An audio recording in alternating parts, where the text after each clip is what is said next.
What's up, viewers? Welcome back to our YouTube channel. Super cool that you clicked on this episode. If you're new to our channel, don't forget to subscribe and hit the like button. And most importantly, turn on your notifications. This ensures you won't miss anything from us. It's shown in the title and thumbnail. We are going to convert our farm into a manual transmission. That means we are going to expand our e-gear system. We're using all original Lamborghini manual transmission parts. Imagine the cost. It's going to be expensive.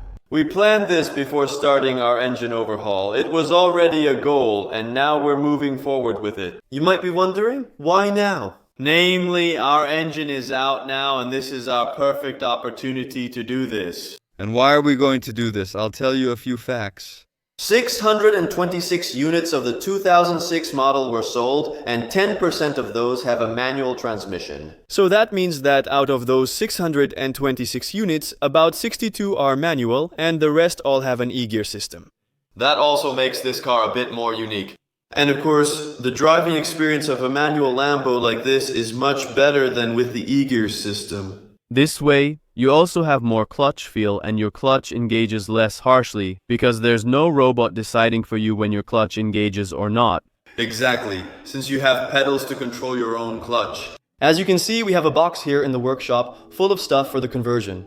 We're going to unpack these quickly in a moment, and then we'll get back to you with everything we've got. Let's go. Everything laid out for a moment.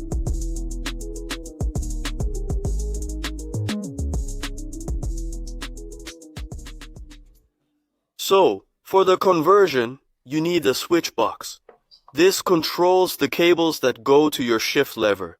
This is mounted on the gearbox, which basically makes it manual shift. You need a pedal set because of course the one in the car only has a brake pedal. And now a clutch pedal will be added. You need a shift knob, a really nice metal shift knob with some real weight to it so you can shift smoothly. An H pattern made entirely of metal, which really is a piece of engineering when you see it like this. And of course, two brackets to mount this with. We're still missing one line, which actually is your hydraulic pressure line that operates your clutch, going to your pedal set. It can just be a universal line, so we didn't order an original Lamborghini one. They're extremely expensive, but you can get them for just 10% of the price. Universal. So we're still going to order that one. For the rest, everything is original. Lambo, yeah, we're not worried about the cost for this. But you can imagine that you could get a really beautiful car for that amount. Just for a kit to build your Lambo. Of course, it does make your Lambo more unique and rare, which actually makes your Lambo worth more money. The difference between a manual Gallardo from this year and an e-gear is about 40,000 euros. So I say enough talking, it's time to get our hands dirty and of course, make some space in our engine bay.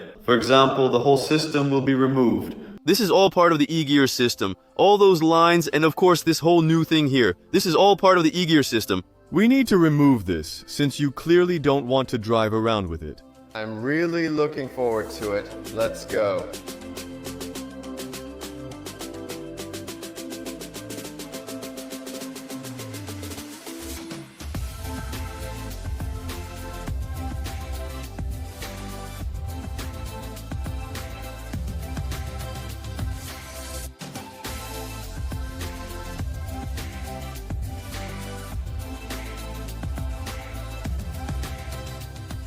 As you can see, we've removed the e-gear system. This is your pump section with all the solenoids attached to it. And this is your robotic arm. So this is, let's say, the pump that creates the pressure with all the different hoses on the robotic arm. And that is then replaced by this small unit where your control cables are connected. What a huge difference, right? We're also going to save quite a bit of weight. This could eventually make it faster. Maybe even faster than the Honda Lambo. Since we're taking the car completely apart now, we're going to do something special. Namely, we're going to make the car all-wheel drive, but we'll tell you more about that in a moment. So let's just lower the car back onto its wheels. Then we're going to start dismantling the center console, because that's where our shift box will eventually go. Let's go. And actually, this is a nice piece, man. Look at that. Funny. It's all really nice aluminum, right?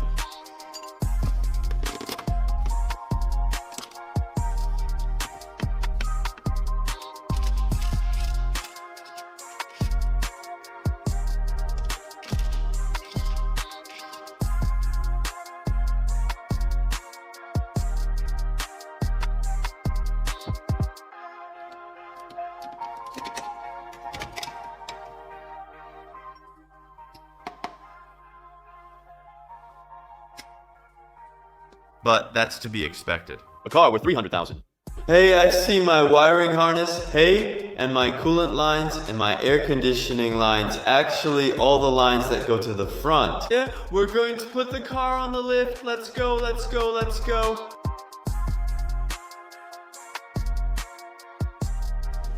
The Landbau is on the lift, guys. And as I just hinted about the four-wheel system, We're actually going to make this Landbau 8-hour manual drive. And you do that on a Landbau by removing the front axle shaft. remove the diffuser. Also your car moving forward. I'm actually doing this not just to make the car more fuel efficient, but also to make it drive better. You only have this Gallardo model with an 8-hour manual transmission. Those are the newer models. And they also did this to make it a more playful car, of course. And of course, in daily life, it drives much better because of that. It's just a lot easier when parking. And taking really tight turns, for example, in the city. You always feel the four-wheel drive at work, since it's always engaged. It's not an electrically controlled system, but it's a system that's always on, so as it were, it's constantly tugging and working. What happens if you take a sharp turn? During our test drive, the car seemed to want to go straight and didn't respond well. And that's why we're going to take this system out. And maybe this will make the Lambo even more playful. In the future, we might just do donuts and go wild. Just what you want, right? You'll have a bulletproof Lambo soon. With manual transmission, rear-wheel drive, and a rebuilt engine, nothing can really go wrong now. So yeah, hopefully we'll have a lot of fun with that car in the future, but that's just what comes with it now. And of course, we're going to make the puzzle a bit bigger because we're going to do even more disassembly work. Wheels off, underbody panels off, and take everything apart. Let's go.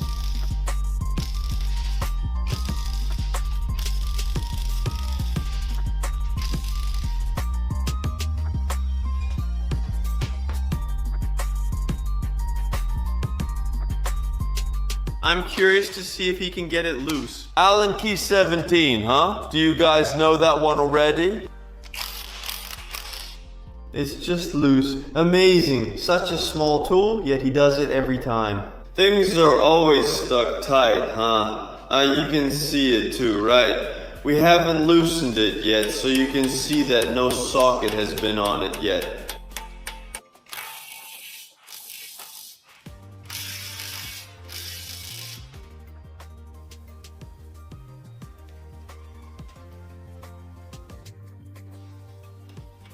It's not that I can't loosen it with that tool, it's something else. Maybe it's still doable.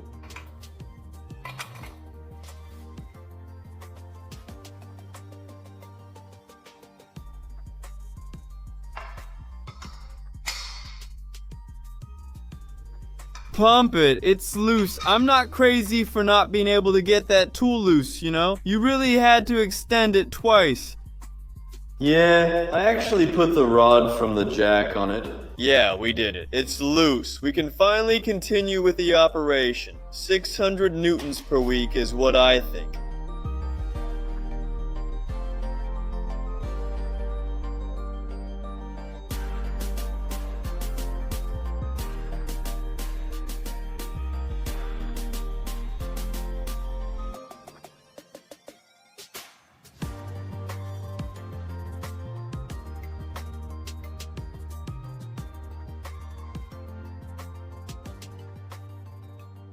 Alright guys, Carnus is free. Yeah, what a unit, right? But he's not actually that heavy. I thought he'd be way heavier, but it's fine. So what's next? Yeah, I think we'll loosen the drive shafts, then continue with the differential.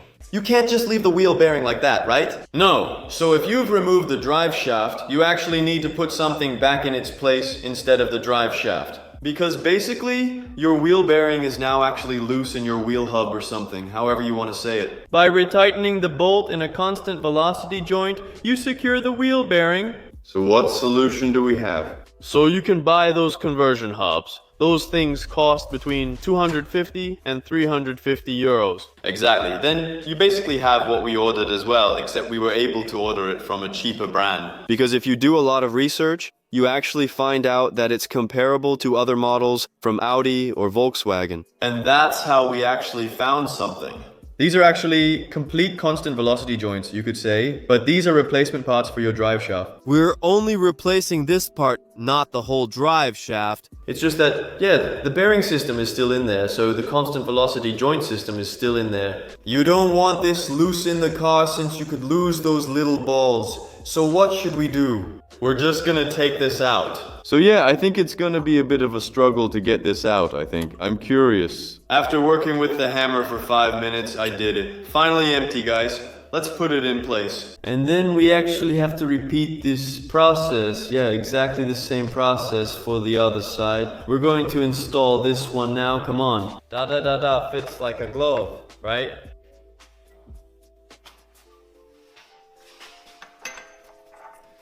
Oh. In the next episode, we'll obviously finish building the Lambo, or at least we'll complete the conversion process to a manual. We don't have time for that today. But I really enjoyed this episode, because I just know that in the future, this car is going to drive so phenomenally well. And yes, we've also made it a bit lighter. I did a quick calculation. I think that all together, we've reduced about 100 to 120 kilos from what's lying here, which is a significant weight. our engine is still being refurbished by Van Cronenberg Engines. Stay tuned for some great upcoming footage. We're still waiting for that ourselves, and then we can just start telling you what we see again. Well, what actually happens during an engine refurbishment? I'm really curious. If you're curious, be sure to subscribe and turn on notifications for our YouTube channel. Check out Cronenberg's channel, we'll link it below. Also, follow us on Instagram, Twins, Television. And you'll see us again next week with a new episode where I think we won't rebuild this, but we'll rebuild that. So we're going to finish the manual transmission part. You'll see us then. Until then.